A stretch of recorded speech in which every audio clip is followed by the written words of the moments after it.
Hi everybody, good morning, welcome back to Blu-Roy Movies. How are we all doing? Hope everybody's all right. Well, I've got a pickup video for you today. Got a nice little stack of stuff. I don't think I've done a pickups video for, it's got to be 3 or 4 weeks, so stuff has been accumulating nicely. I've got some DVDs, I've got some Blu-rays, I've got some 4Ks, I've had some nice little gifts. So let's roll the credits and then we'll talk about some films.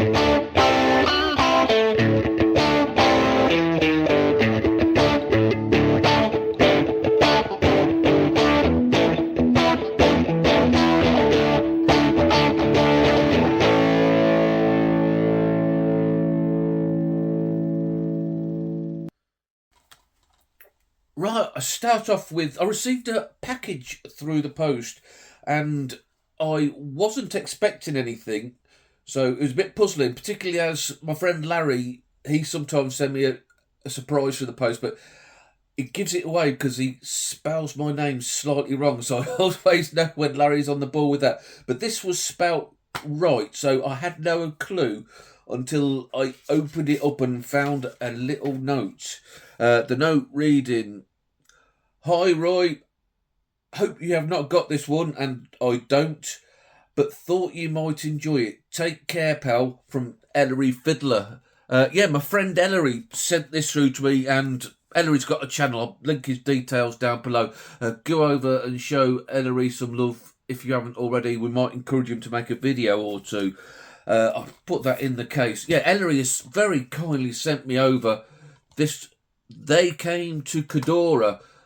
I've never actually heard of the film. Ellery said to me he was just browsing Amazon and saw this and thought of me and thought I'd like it, which Ellery, thank you so much.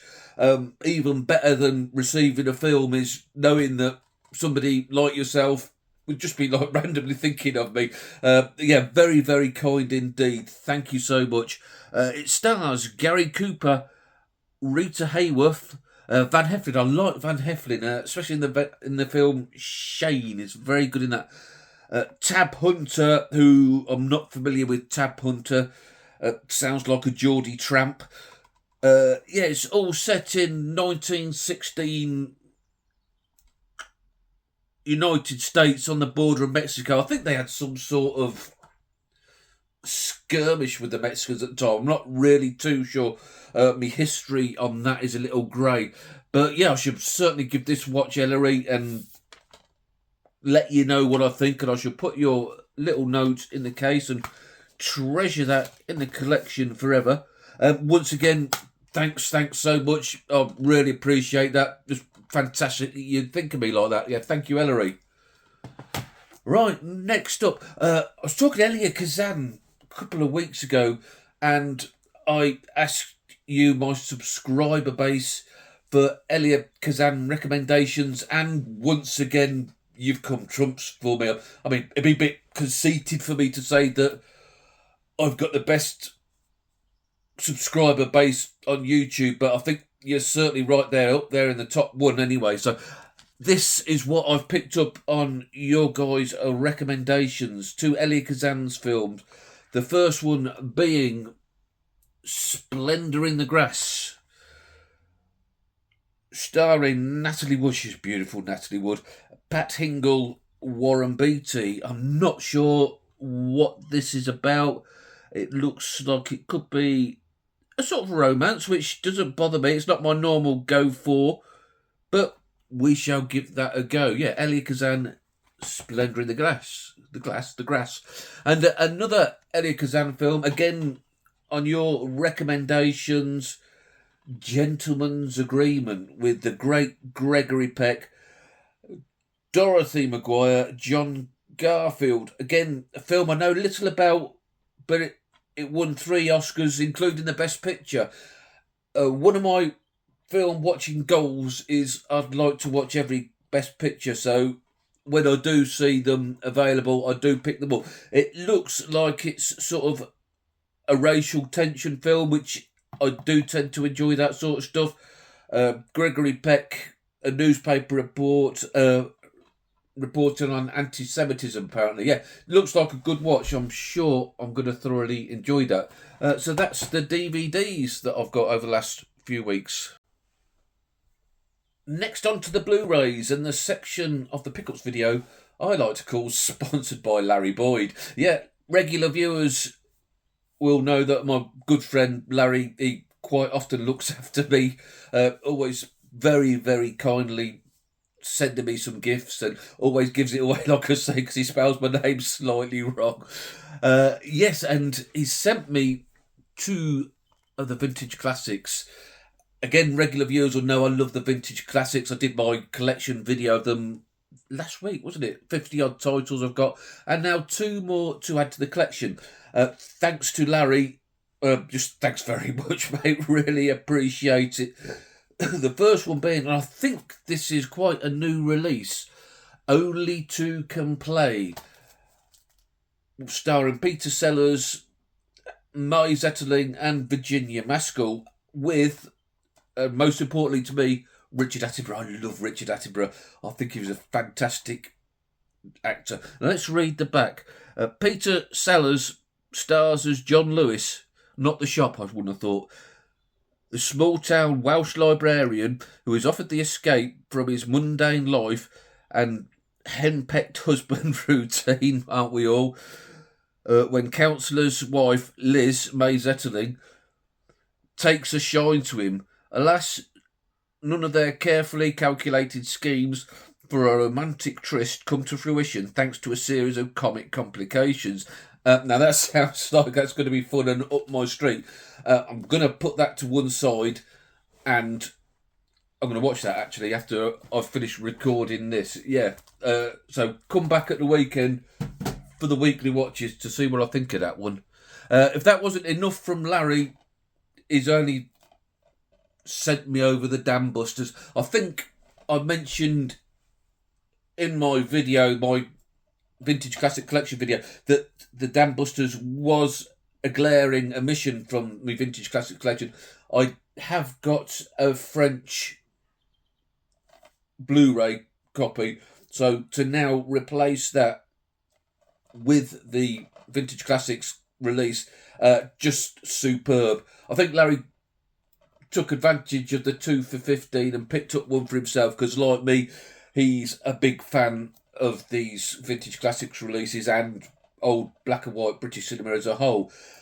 Just a great film, which is sadly, I think, by the generation of film watching coming through, I think it's underwatched. I don't think many young people watch this, and you should do because it's fantastic and a real slice of history. And just as exciting as watching the new restoration on this, the special features look absolutely superb. There's a making of documentary, a feature on the new restoration. There's a Dam Busters reunion 1955, so it'll be interesting to see what's that be like 14 years after the raid that they come back together, the ones that survived it obviously. A featurette on the premiere, the royal premiere in 55, actual footage of the bomb testing, but most interestingly for me is Sir Barnes Wallis. I have heard that he wasn't the nicest person in real life. Whether the documentary will tackle that, I'd be a bit doubtful. Whether they might brush over that, I don't know, but it would certainly be interesting to see. Yeah, the Dam Busters, Only Two Can Play. Larry, I appreciate it as ever, mate. Thanks ever so much for sending this over to me. Certainly, check back at the weekend and you'll see what I think of that one. Right, next up, we've got some more Elia Kazan goodness with Panic in the Streets, starring Richard Widmark, Paul Douglas, Barbara Bel Geddes. I think she was in Dallas. Was she Miss Ellie? I think she was. Another brilliant by all accounts anyway, Ali Kazan film. When I did say last week, a few of you did say Panic in the Streets is one of his best. So, yeah, really looking forward to giving that one a go. Then, after that, I have got Stronger. I saw this on Amazon, I think about a fiver, so I thought I'd grab a copy. Never seen it. Sounds like something I'd be interested in. Excuse me. Made it sound like I smoked 40 Woodbines before this video. Jake Gyllenhaal, Tatiana Maslany and Miranda Richardson. I do like Miranda Richardson. A true story of a guy who lost his legs in the Boston Marathon bombing and his recovery to walking again, I presume, and getting on with his life, which is something I normally enjoy, slice of real life, so I'm sure I'm going to get on with that one. Next up, I grabbed a copy of Breaking the Waves from Lars van Trier.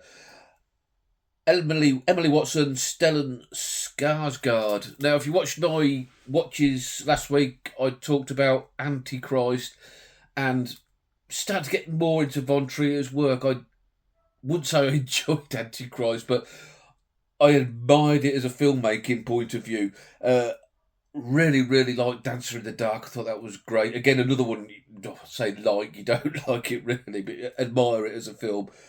Didn't get on so much with Melancholia, but I might give that another go. And I was talking to Tim from Tim's Film Waffle, and he told me that, in his opinion, along with Dancer in the Dark, Breaking the Waves is his best film. So I grabbed a copy of that, and I'll certainly give that a watch and, yeah, find out that. I think the two Nymphomaniac films as well with Von Trier, I should try and grab a copy of them too and watch that as well. Yeah, Breaking the Waves.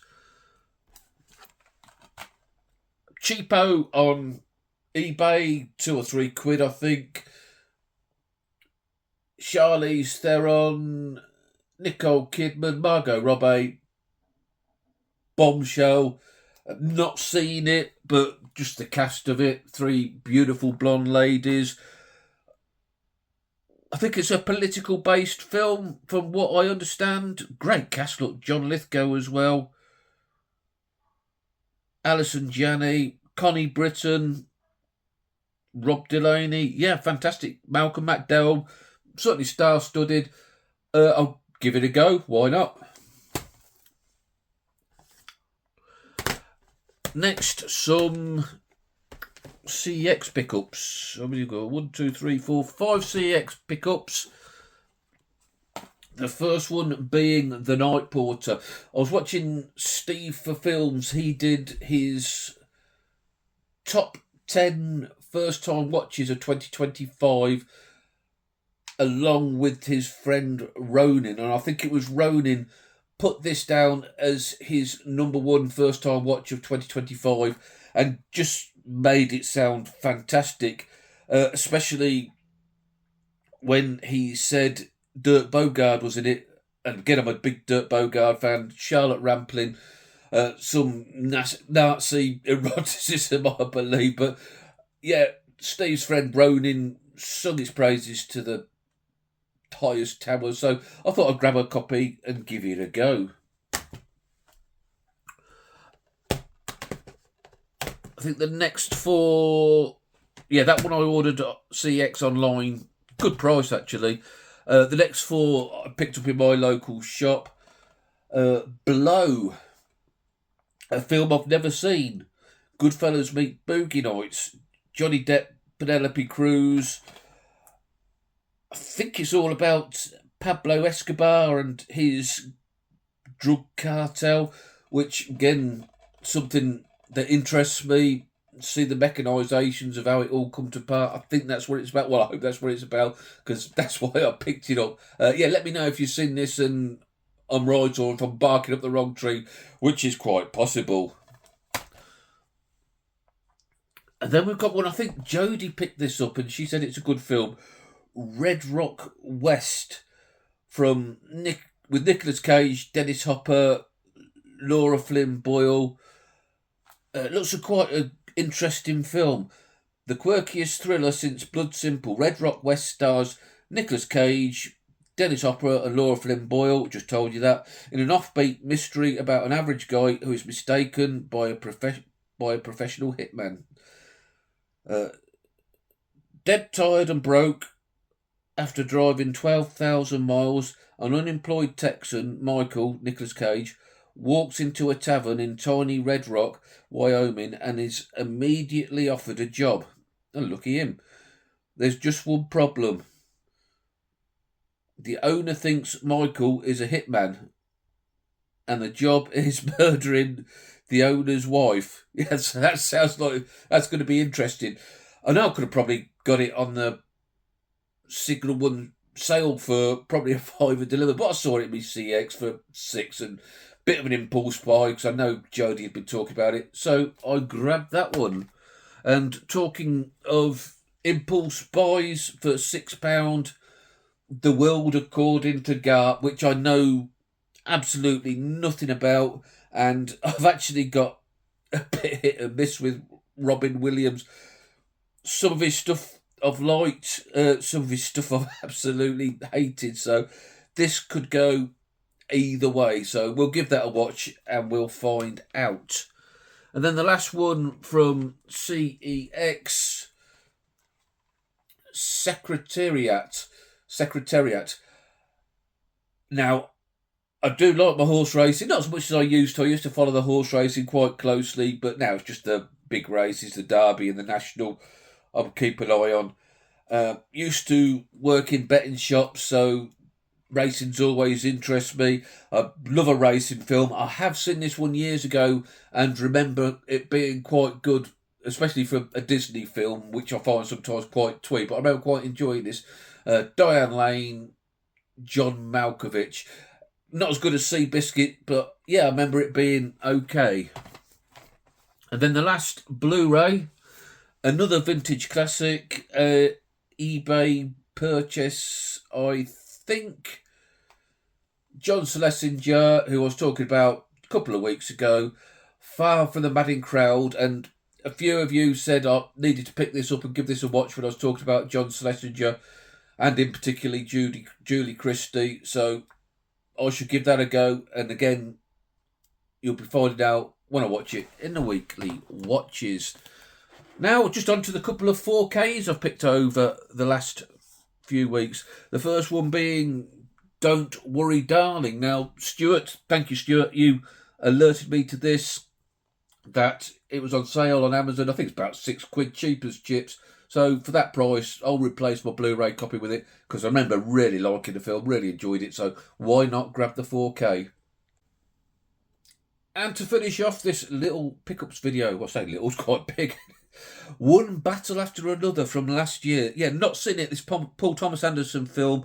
A lot of people have been singing the praises of it to the high hill. I know Sam, he had it as his best film of 2025. Sam's a good judge. So yeah, I should give that a go. And I thought, why not grab a copy on 4K? Enjoy it in its best picture quality.